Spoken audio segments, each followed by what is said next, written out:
Hello, happy Sunday. Sundays are pizza and a movie night from September through the end of December for our family. So Sunday, which means it's pizza night. So sometimes we do take and bakes. We get pizza from a pizza place. We make homemade pizza, or we make a pizza alternative. You can see one of my previous videos where I made pizza taquitos. So we just do a variety of different things so we don't get burnt out on the same pizza. So tonight I am going to do breakfast pizza. So if you're new and you've never watched any of my videos before, I do cooking videos, I do kitchen tips and tricks, I do Azure hauls, other grocery hauls. So if that is your kind of thing, make sure you hit that like and subscribe button and the notification so you can see when I post new videos. When I'm cooking, you will often hear that a lot of what I cook with comes from Azure. Not everything, but you'll hear that, so you will see why I absolutely love Azure, why I always share about it. So if you hear that, that's what it is. If you're not familiar with what Azure Standard is, you can go back and watch some of those videos. Anyways, so the first thing we're gonna do is get our pizza dough going in my bread machine, because that takes an hour and a half, and it's 4 o'clock now. My husband is usually home between 6 and 6:30, and we try to eat basically after he gets home and gets cleaned up. So let's get my bread machine out and get going on the pizza dough.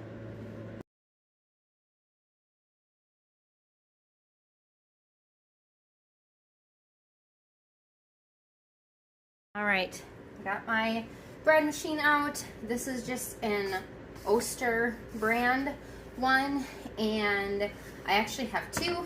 This is just the one I'm using today. Honestly, they both work the same. The other one, I can't remember the brand, just another cheap brand as well, but they literally work the same. I have no issues with either of them, so I just pulled this one out. So I've got this, and to this I'm going to add in 1 1/4 cup of warm water.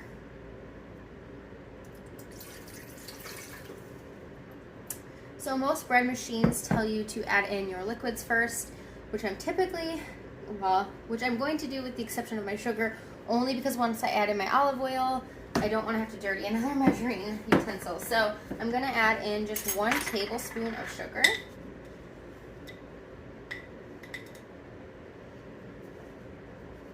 And the sugar can kind of help activate the yeast once it's in there. Okay, then I'm going to add in 3 tablespoons of olive oil. And that's why I did the sugar first, was just because I didn't want to have to dirty another one. And once I put my olive oil in there, I didn't want to obviously stick that in my sugar. So 2. All right, 3 tablespoons of olive oil. And then the next thing we're going to add in there is some salt. This is just some Redmond's real salt, and I'm going to just do 1/2 teaspoon of Redmond's real salt. Okay. Then next is going to be 4 cups of flour, and I am using pizza flour. This I actually got from Sunrise Flour Mill, and it is a local flour mill to Minnesota, but they ship all over the US, and I can give you a code for, I believe it's 10% off your first purchase if you want to. But what it is basically US grown organic heritage wheats, and they grind them right before they ship them to you. I have literally had some that were shipped and ground like the day they shipped out. So super, super fresh, amazing quality. It's one of the few things I don't buy from Azure, because the Sunrise Flour Mill stuff is just so, so good that there's just no comparing. I do buy some of my other flours from Azure, like barley or whatever, but if you want, they have pizza flour, bread flour, like an all-purpose flour. Sunrise is the way to go. So I've got 2 cups of flour. I'm going to dump that in there. This measuring cup, yes, if you guessed, Azure. So another 2 cups of flour. And I buy big bags of the flour, and I just keep them in 5-gallon buckets. But for my pantry, for easy access, I use these 1/2-gallon ball jars, just for easier access. Almost there. This recipe is so simple. There's hardly any ingredients, and my bread machine does all the work, obviously, except for the baking. Okay, 2 cups of flour. Then the last thing, I'm just going to build a little hole there And the last thing I'm going to do is add in 2 teaspoons of yeast. You want to keep that in the fridge or the freezer so that way it stays active. This is a half a measuring or half teaspoon, so I'm going to do 4 of these because 2 of them equal 1 teaspoon. 3, 4, perfect. And then I just kind of cover it back up. Put my lid on. I buy my yeast in bulk as well because I do go through it pretty quickly. All right, so that's that. I'm going to put the lid down, and I am just going to go through the menu, and I'm going to select the dough cycle, which on this one is number 9. That's an hour and a half. I'm going to press start, and I'm going to let this bad boy do all the work for me. Once it's ready to roll out into the pizza, I will come back and I'll show you that, and we will also get together the toppings for the pizza. I'm just starting to pull out other things that I'm going to use for the pizza. The first thing I'm going to do is just take some cheese out. This is frozen. We buy big 5-pound blocks from Azure. The last time I ordered, I actually ordered a 2-count because it's even cheaper per pound. So I actually got like 10 pounds of mozzarella cheese. We just shred it up and then freeze it because really the only time I'm using mozzarella cheese is when I'm having that shredded for something. So might as well save myself some time, do it all at once, freeze it. You don't have to worry about it going bad or anything like that, and then I can just take some out when I need it. So I'm just going to go ahead and put this in a bowl, and the reason, throwing it around here, the reason I'm doing that is just to letting it thaw out a little bit before we put it on the pizza, and I don't want the whole bag to thaw out because then it gets kind of sticky together. So alright, that should be enough cheese for the pizza. And then I pulled out some ground turkey that I seasoned with Italian seasoning, and we use that for sausage for our pizzas. This is my last bag. I buy ground turkey from ButcherBox. It's really good ground turkey. We really, really like it. If you want a ButcherBox code to get some free stuff and $30 off your first order, let me know. But this is some of that turkey that I cook up. I cooked up 2 pounds of it and froze them in a little bags. This is typically enough for pizza, so I will use that tonight. And then I actually got these marked down at Fresh Time one time, and they are natural uncured bacon bits. So it's basically just bacon that's uncured, pre-cooked, ready to go. The ingredients are pork, water, sea salt, sugar, celery juice, and cherry powder. So very simple ingredients, and I just threw this in my freezer. So when I saw it on markdown, I was like, oh, that's great for pizza, cheeseburger pizza, breakfast pizza, so I don't have to cook up bacon. But you totally could cook up bacon, or a lot of times I've got the pre-cooked bacon from Costco on hand. I don't have any of that. My kids ate the last of it this morning. So I had this, and this is going to be great. This is just making this meal come together super fast. So for the sauce on your breakfast pizza, you can go a couple different ways. You could go with the traditional sauce. That's not my favorite. You could make a gravy. So if I was cooking the bacon, I would make it a bacon gravy to put on there. But I've got these hollandaise packets from Simply Organic is the company, and it's just a very simple sauce. So I'm going to do hollandaise sauce, but I'm going to doctor it up a little. I'm going to put some pepper in there and maybe some garlic just to give it a little more flavor. And so that's what I'm going to use for my sauce. I've never used this before for my sauce, so we're going to give it a try. I can't imagine it will go wrong. I could also just make like a milk gravy. I could just use some butter and flour, make a roux, use some milk or heavy cream, whatever. Season it well. I could throw some chicken bouillon. There are just like endless possibilities of different ways you could make gravy or sauce for your breakfast pizza. You could also buy like the country gravy packets. There's just a bunch of things you can do. Do what you have on hand. That's what I'm doing. I didn't buy anything for what I'm making for dinner tonight. We had all this on hand.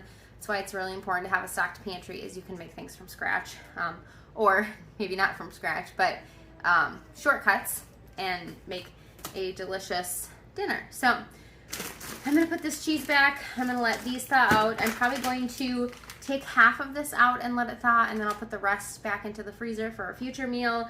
And the dough is almost ready, and so I'm going to start getting that stuff ready, getting my scrambled eggs ready, and I'll take you along for that. So my dough is done a little early. That does happen sometimes, you know, if your yeast rises a little faster. So I'm gonna go ahead and take this out of my bread machine. Oops. And you can see that it is starting to go over the top, and so I just don't want it to make a big giant mess in my bread maker. So I'm just going to flour my counter a little bit because I want to make sure this dough is not too sticky before I put it on my pan. So just going to go ahead and flour my counter. I'm using the same pizza flour, and let's see how easily it comes out. Sometimes they come out really easily, and then sometimes they're pretty sticky. So you kind of never know what you're going to get. I'm going to go ahead and scoop out the rest of the dough from the pan. Okay, perfect. And it's pretty sticky, so definitely going to need to work in a little bit more flour. Get that out. Like I said, I floured my surface really, really well. You don't have to do a lot of kneading because that bread machine did all the work for you, but you just want to make sure that it isn't too sticky because then it's going to stick to your pan a lot easier, and you don't want that. So perfect. Okay, so now it's not sticking to my hands anymore. I just got to get rid of this quick. And I'm going to grab my pan here, and I just went ahead and I put some parchment paper on it just so it doesn't stick, and I'm going to go ahead and just scoop this flour onto my pan and just spread that around the bottom. Again, that will just help it to not stick to my pan. Even though I have the parchment paper, can sometimes still happen. So this, hold on, my dog. I think what I was saying was that when I'm making like regular pizzas, I have half sheet. I guess this is probably a half sheet, right? So quarter sheet pans that I will normally get for pizzas out of when we make traditional pizza, but that's a little thinner crust. So the toppings for a breakfast pizza, I feel like, are a little heavy for a really thin crust pizza. So when I'm doing something like a cheeseburger pizza or a breakfast pizza or something like that, I do a thicker crust just because I feel like it holds the toppings a little bit better. So all I'm gonna do is just work on getting this spread out. And that takes a little while because it's elastic, so I'm just going to keep on rolling, get it filled to this pan, and then I will tell you what to do next.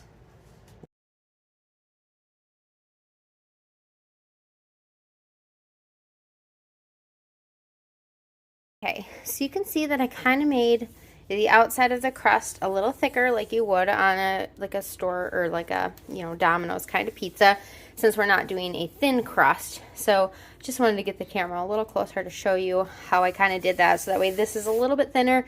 This will cook at about the same time because it'll have all the toppings as this outside crust does. Okay, I preheated the oven at 400 degrees, and then I'm just going to heat up this turkey sausage.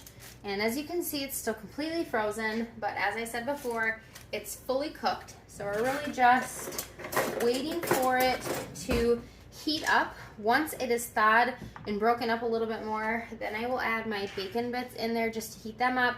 And then we'll use this pan to cook up our eggs for the top of the pizza. And then I also will need to get my hollandaise sauce going, but I'm going to do this stuff first. This will be the last thing I do, put it on here and put all the toppings on. So I'm not sure what happened. I thought I hit record and I didn't. So you missed that I added the bacon bits into the pan and just heated everything through. That's such a bummer when that happens. Anyways, that's all you missed, was I put the bacon bits in there, let it heat up, and then I went ahead and I cracked 6 eggs into my pan. I just cracked them right into my pan just to save another dish. I think 6 eggs is going to be good for the pizza. I think it's hard to say, but I am going to season my eggs. And I'm going to use a little bit of pepper. Just making sure it's still recording. So weird, I swear I hit record. Okay, a little bit of pepper. And then I am going to add in some onion salt. So I didn't season the ground turkey at all because I pre-seasoned it. I cooked it already several months ago froze it in little portions. So I did not need to season that. Obviously the bacon is well seasoned, and so I didn't need to season that. So basically just going to cook up my eggs, and I use the same pan that I cooked those bacon bits and sausage in, just because there was already a little bit of grease in the bottom. So I think that this is gonna be, I think I'm gonna crack 2 more eggs in there. I mean, you can't have too much eggs, right? So I'm not exactly sure how many I want on here, and I'd rather have too much because we don't have a ton of meat on here, so just add some more protein. So I'm gonna go ahead and rinse my hands and finish cooking that. 8 eggs in here. I added those 2 extra, and I'm just gonna keep on cooking these eggs. And then when they're done, I'm going to make up that hollandaise sauce. But scrambled eggs don't take too long to make. I do have it on a lower heat because I don't want them to get cooked too fast and get rubbery, and they are going to cook a little bit in the oven. So I want to leave them just a smidgen undercooked, I guess, just so they don't get too grody in the oven. So just gonna keep on working away at these.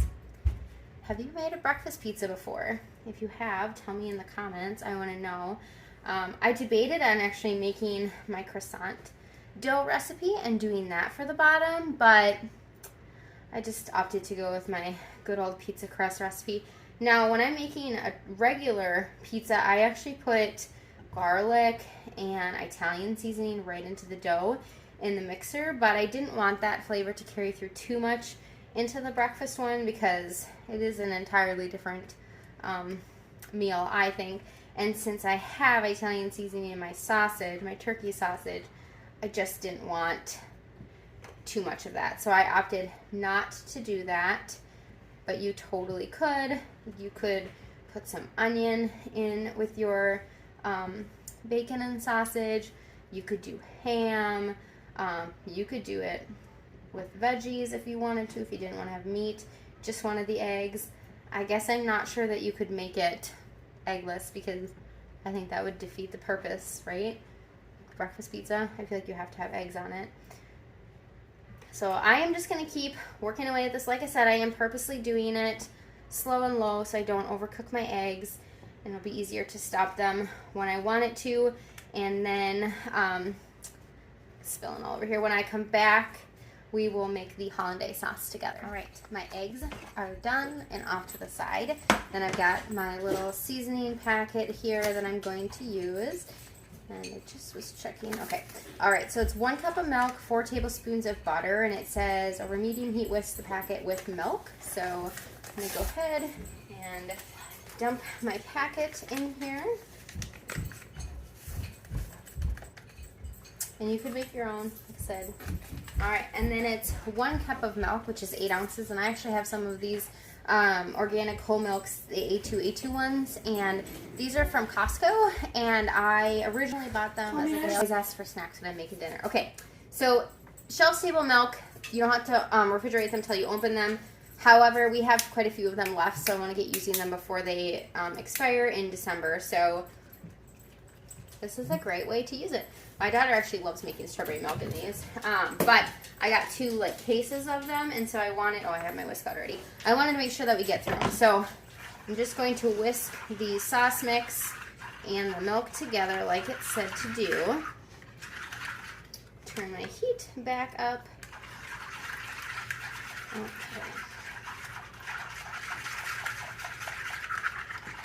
Just whisking this up. Like I said, I'm going to add some pepper to this just to give it that more like country gravy kind of feel. That's usually what I use on my breakfast pizzas, but since I have this sauce, I thought let's use it up. Okay, great. All right, let's see. What does it say after that? Add butter and bring to a boil while whisking, and it's 4 tablespoons of butter. I already cut and measured that out. So I'm just going to add that in there.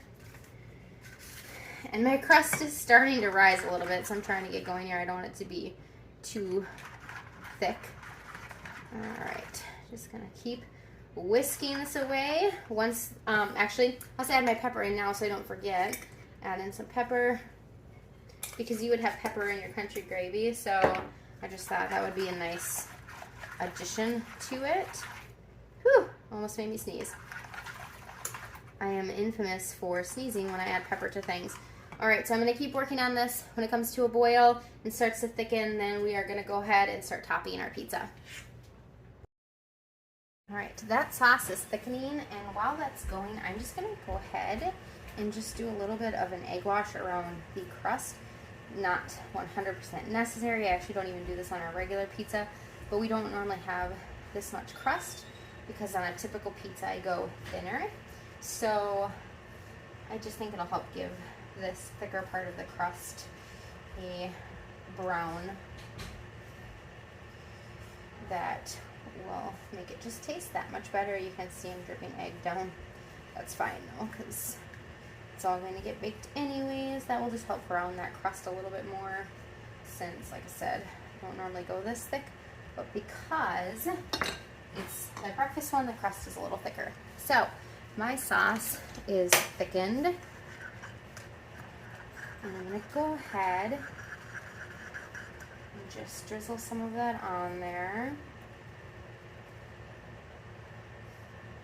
Set that off to the side. I know I'm not going to need it all, and I need to grab my spatula. Just going to spread it around. I don't want it to be too runny, but I want it to be saucy enough.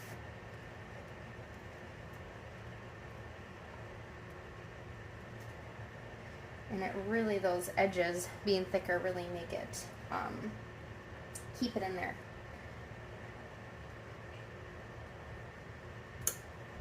Perfect. I think that looks good. I might drizzle a little over the top right before we throw it into the oven. So I'm going to add a little bit of cheese to this part first.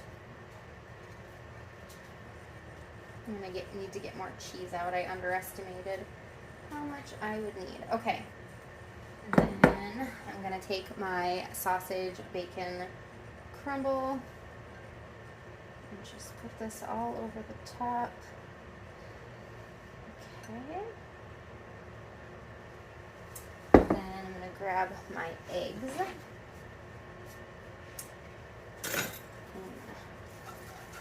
just kind of break them up a little bit. And start putting them over the top of the pizza.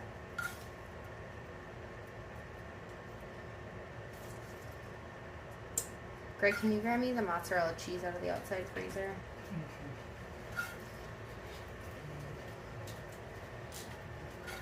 So this is why I tried to get that middle of the crust as thin as I could, because I knew there was going to be a lot of toppings and I didn't want that crust to be too thick where it wouldn't, oops, throwing eggs on the floor, where it wouldn't cook well.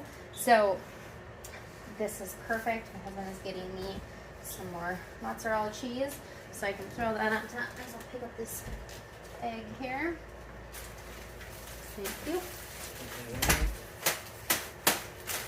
Alright, I'm going to sprinkle a little more mozzarella cheese on the top, since, like I said, I didn't grab out enough. But there is cheese underneath, so I don't need, like, a ton.